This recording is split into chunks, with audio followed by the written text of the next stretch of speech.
It was discovered that victim 1 had bruising on both inner thighs and also had a burn mark to her right inner thigh that she said was from a steam iron.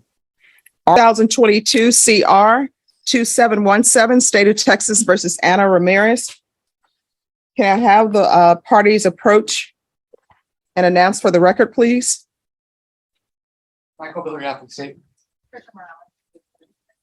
And are you Miss Ramirez? All right.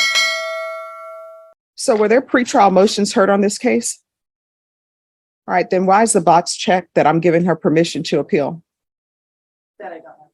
All right, so if you all want to fill out a new trial court certification of defendant's rights to appeal. Okay. All right. The document is over on the box on the side. On July 7th, you applied for deferred adjudication. According to the plea bargaining agreement, punishment is to be assessed at 4 years in the prison, and the state is remaining silent on your application for deferred adjudication. Have both parties had a chance to review the PSI report, state? Yes, Your Honor. Defense? Yes. Any objections to the PSI report, state? No, Your Honor. Defense? Just a few factual corrections. Yes. My client has had a psychological through CPS. It stated in there that she hadn't. Did she have completed some college? Her income was a little bit more than stated at 3,800, and then her primary language is Spanish, secondary is English. We just Okay. wanted to make those on the record. Other than that, I think no other objection. All right, Ms. Ramirez, can you raise your right hand for me, please? Do you solemnly swear or affirm the testimony you give will be the truth and nothing but the truth, so help you God? All right, you can lower your hand. Make sure you keep your voice up. I've just been informed by your counsel that English is not your first language. It's Spanish, is that correct? Yes, but I. All right, so you don't need an interpreter? All right, thank you. All right, the state is silent, so defense. Your Honor, at this time, we would ask that you grant Ms. Ramirez the deferred adjudication. After reading over the PSI, we just wanted to highlight a couple of pieces of information. My client has been going through her CPS days for about 18 months now. She has completed several courses. The event that is listed in there to include the topics of the family violence, the violence education, parenting, anger management. She has also been ongoing through continued counseling. She was going through Mr. Carlos Castillo until just this last July. We were supposed to start trial at that time. He didn't schedule her any other sessions with him, so she went on her own to seek additional counseling through somebody that was provided through her insurance. Everyone, please make sure you whisper. Yes. And so she is still continuing, and she is very proactive and continuing counseling really to try to understand how her behavior that made the children, even specifically, feel victimized, how she can change it going forward. In the PSI, I believe it does say that that child was hospitalized. We also just wanted to clarify that they had went to take photos. There was no hospitalization of the children. And in addition to that, Your Honor, we just wanted to also highlight that although the PSI it seems to highlight specifics of one side of the story, there was also no mention in there about Miss Nancy Kellogg stating that the injuries did seem from Evelyn as consistent with the bike and the iron and not of abuse, as well as Evelyn did not make any outcry, and when specifically probed about what Ethan had stated, had given completely different version of the events. In any event, Your Honor, my client is working. She would like to continue to go to counseling. We do have trial in her CPS case on Thursday and Friday. Mm-hmm. And so she is asking for her children to be returned. I understand that CPS is asking for her to be terminated, but she would like the opportunity to work probation, get continued services, and then continue with her job at Wells Fargo. Okay, so this is what the court is trying to understand.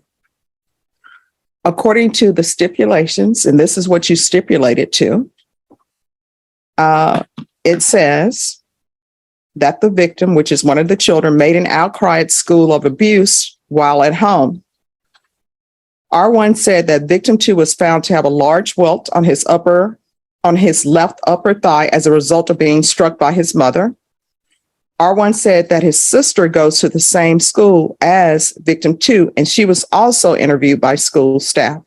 It was discovered that victim one had bruising on both inner thighs and also had a burn mark to her right inner thigh that she said was from a steam iron. R1 said that when asked how she was injured, victim one said that she fell off her bike. R1 said that victim's injuries were not consistent with falling off a bike. R1 said that victim was asked how she got the burn mark. R1 stated that victim one stated that her mother told her to unplug and put away a still hot steam iron, and she accidentally dropped it on her leg, causing the stated burn.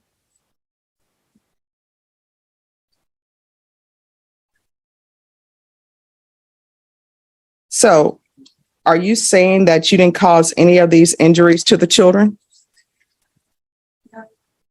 On her thigh, I actually didn't see her fall off her bike. I want to talk about the welt mark from the other child.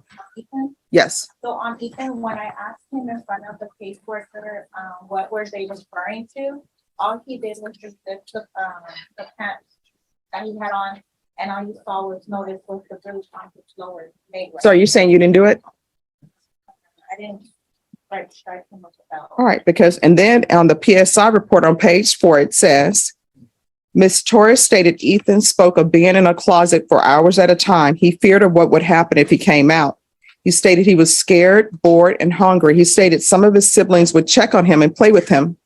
He also spoke of a time when his mother choked him off the ground for losing his church book and slapping him. He spoke of being hungry and his mother not feeding him. So if none of this is true, why did you enter a plea? Why not go to a jury trial? Because of communication that we've had with the children's attorney. We stated advice on responsibility. No. Do you want a jury trial? We'll give you one today. We have a jury outside. That'll be here at 1:30. You want a jury trial? That's either yes or no.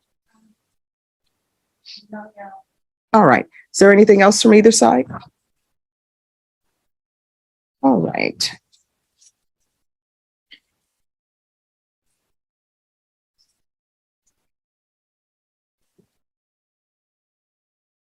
And defense, do you feel that your client's entering into this plea bargain agreement was voluntary? Yes. All right. And Ms. Ramirez, was anything offered to you other than the plea bargain agreement? That my friend. All right. All right. If there is nothing else for either side, the court is going to deny the application, find you guilty. There's an affirmative finding of family violence. The court will sentence you to $1,500 fine, time and money to run concurrent. And the court will sentence you to 4 years in the prison. I'm going to show you what's entitled Trial Court Certification of Defendant's Rights to Appeal. Because this is a plea bargain agreement, because I followed your plea bargain agreement, and because you waive your right to appeal, you do not have the court's permission to appeal. Because this is a felony conviction and an affirmative finding of family violence, you're not allowed to own or possess any weapons or ammunition. If you have a question over what a weapon or ammunition is, you'll need to speak to an attorney. Do you understand? All right, good luck to you. Judge, All right, so we're going to go on the record, Brenda. Okay. Cause number 2022 CR 10474B, State of Texas versus Matthew Dotson. Can I have parties announced for the record for the state, Michael Villarreal from the state. for the defense? All right. So my understanding is that it's agreed that the defendant is to remain on deferred adjudication. That's correct. All right. And what are you asking with regards to conditions? Judge, the original agreement as it relates to the MTR was 90 days of Bexar County Jail sanction, TAP evaluation while in custody and to follow recommendations, and then weekly reporting for 90 days upon release from the Bexar County Jail. All right. I'm going to do something a little different. Okay. So obviously, they want the 90 days in the Bexar County Jail to correct some behavior, I'm assuming. Is that correct? I believe so, yeah, there's been precedent in force meetings. All right, because what I want to do, because obviously there's some behavior that needs to be corrected.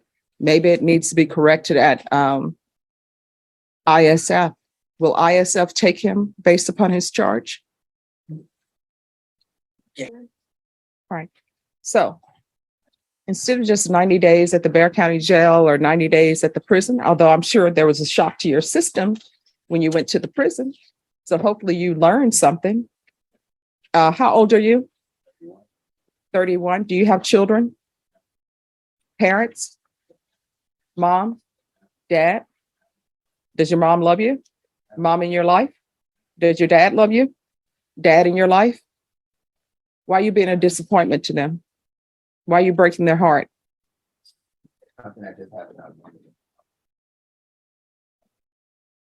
I mean, no, here's the thing about wrong roads.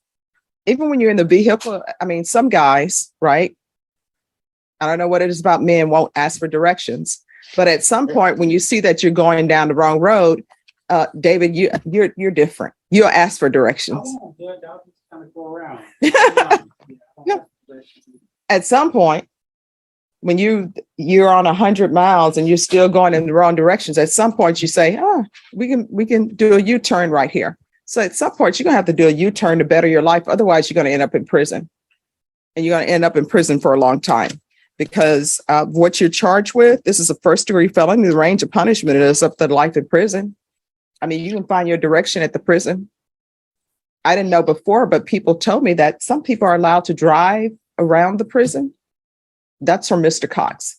I don't know if that's true or not. I never saw it in Shawshank Redemption, but that's what Mr. Cox says. So we're going to do ISF with you, and it's going to be cognitive. So while you're at ISF cognitive, you need to pay attention to everything that they're trying to teach you. And when you're there, you need to internalize that you could be at the prison, which is where you came from, being told what to do every single day. I don't know why people don't realize that you can live in the free world, make your rules within the law. If you want to get up at a certain time in the morning, you can get up at a certain time in the morning. At the prison, you can't. They have hours. And of course, there are consequences for actions. Maybe you don't get your breakfast because you waited too late. Maybe you don't get your lunch. Maybe you don't get your dinner. So if you want to live that life, you let me know now and I can send you to prison and we can waste all this. We can stop wasting all this in between time. So do you want to follow the rules or do you want to go to prison? If you want to go to prison, I can send you now. The state and the defense can negotiate on a time for you to go to prison. And guess what? I'll follow whatever negotiation they want to for sending you to prison. But then you can stop wasting everybody's time. Now, your parents' heart would be broken because they'll have to see you at the prison or write to you. So the choice is up to you. All right, let me see how much time. Is there any need to extend him, State? I don't believe so. I don't believe so. I think he just granted probation Let me look. this year. September 8th, 2021. All right. Until 2031. All right. Yes, because I see here you received 10 years deferred adjudication and it's my writing. And for me to give you 10 years deferred adjudication is because I saw something in you that concerned me. And you coming back here concerns me. You understand? Do not come back here again because you're not following the rules. You understand? All right, so we're going to do TAP evaluation while in custody. You're going to do ISF cognitive. We're going to do the UA hotline until further notice when you're released.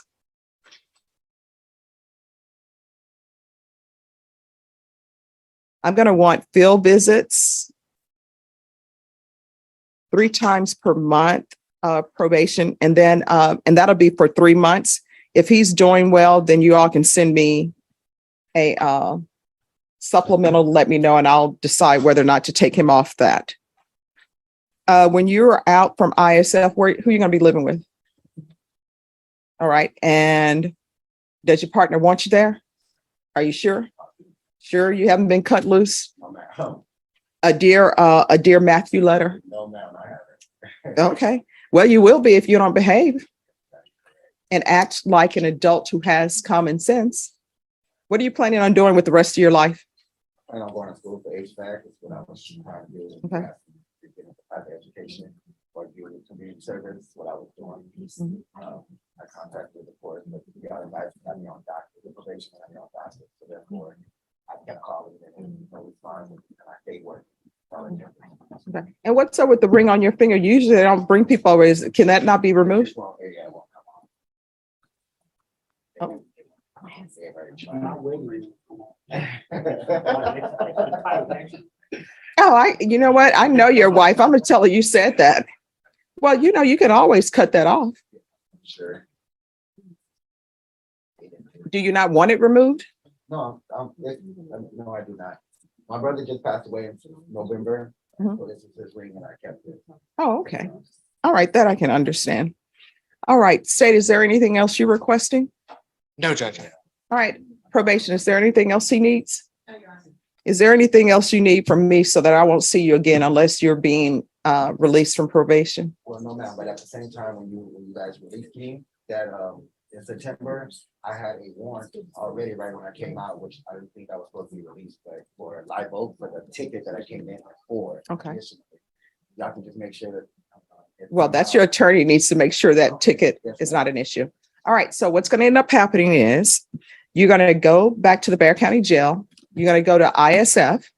You're going to do your TAP evaluation and probation. If the TAP evaluation recommends inpatient treatment, we're going to start with intensive outpatient treatment if that's what they're recommending.